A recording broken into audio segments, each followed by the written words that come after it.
Hozir o'rta, 1 minut. Keling aka. Assalomu alaykum. Assalomu alaykum. Alaykum assalom. Oke.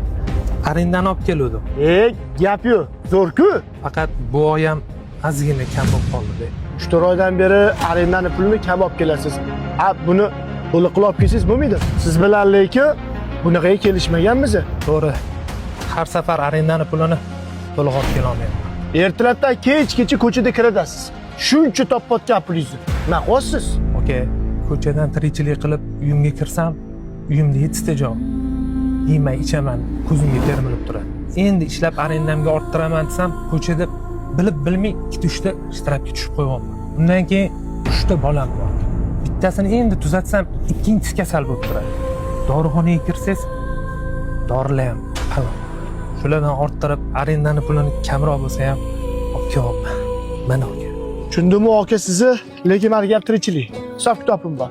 Keyingi safar qo'ldan kelgancha to'liq qilib olib kelishga harakat qiling. Lekin sizga kattakon rahmat. Tinchlikmi? Nimaga rahmat deyapsiz? Siz sabab bo'lib qora qozonim qaynayapti. Ko'chada oilamni avtobusda yoki taksida emas, mashinamda olib yuribman. Qisqa qilib aytganimda uzog'imga yaqin qilyapti. Mushkulimni oson qilyapti. Shunga rahmat aka. Men ham oddiy bitta sababchiman. Mayli aka, yaxshi kunda ko'rishaylik. Xo'p aka. Mayli, sog' bo'ling. Sizlar nima fikrdasizlar? Rostdan ham shunaqa bir oy davomida ko'chada taksichilik qilib, hamma rasxotadan tashqari arendani to'lash qiyinmi? Kommentariyada fikrlar yozib qoldiringlar. Ko'chada taksi qiladigan akalar, oyi 15 yorug', 15 qorong'u. Xudo xohlasa hali hammasi zo'r bo'lib ketadi. Hey, gazini bosinglar.